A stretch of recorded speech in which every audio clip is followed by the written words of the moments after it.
कृष्णा राधे राधे। जैसा कि हम सब जानते हैं कि अभी कुछ ही दिनों में राधा अष्टमी आने वाली है, तो आज हम आप लोगों के लिए लेकर आए हैं राधा अष्टमी व्रत कथा। तो चलिए कथा शुरू करते हैं। भाद्रपद मास के शुक्ल पक्ष की अष्टमी तिथि का वह दिन था। प्रातःकाल का समय था जब महाराज वृषभानु यमुना नदी के तट पर स्नान करने गए थे। अचानक उन्होंने देखा कि यमुना नदी के सतह पर एक स्वर्ण कमल तैर रहा है।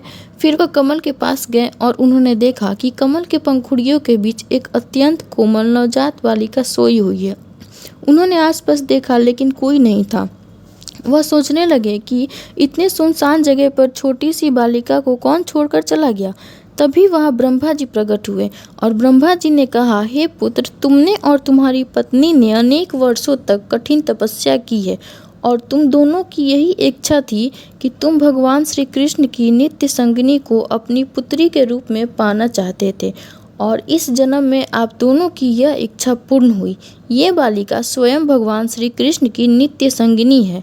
इसे घर ले जाओ और इनका लालन पालन करो। आने वाले समय में भगवान की दिव्य लीला में सहयोग करेंगी।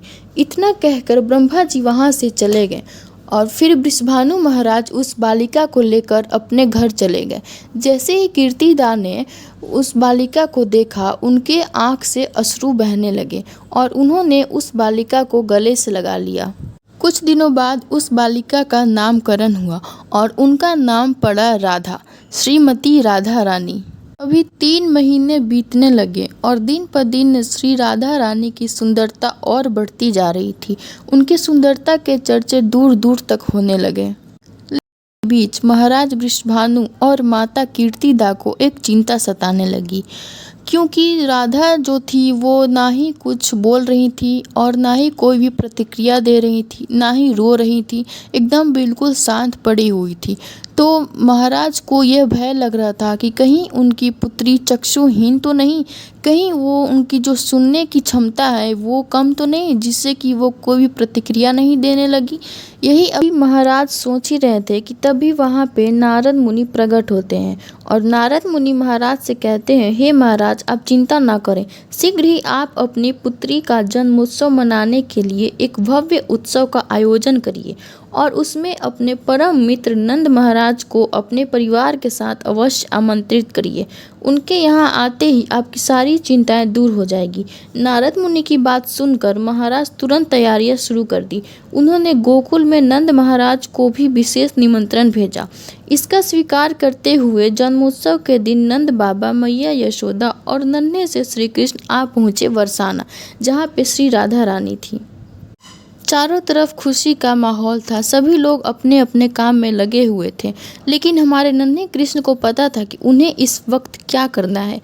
तो हमारे कृष्ण वहां पहुंच गए जहां पे श्रीमती राधा रानी एक सुंदर पालने में सोई हुई थी। जैसे ही वहां पे कृष्ण पहुंचे, उनके शरीर के दिव्य सुगंध से ही श्री राधा रानी ये समझ गई कि श्री कृष्ण उनके समक्ष आ गए हैं और अब वो अपनी आंखें खोल सकती हैं। इस प्रकार श्रीमती राधा रानी ने पहली बार अपने आंखें खोली और उन्होंने पहली बार अपनी आंखों से श्री कृष्ण के दर्शन किए। कृष्ण भी राधा रानी को देखकर अत्यंत प्रसन्न हो गए और कुछ ही समय में राधा रानी रोने लगी। जब वृषभानु महाराज और माता कीर्तिदा ने अपनी पुत्री की मधुर आवाज़ सुनी और देखा कि उनकी पुत्री ने नेत्र खोल दिए, तो वे अत्यंत प्रसन्न हो गए। तो ये थी हमारी राधा रानी की जन्म की कथा कि हमारी राधा रानी का जन्म कैसे हुआ। अगर आपको ये कथा अच्छी लगी हो तो वीडियो को लाइक करिए और चैनल को सब्सक्राइब करिए। तो फिर हम मिलते हैं नेक्स्ट वीडियो में। हरे कृष्णा, राधे राधे।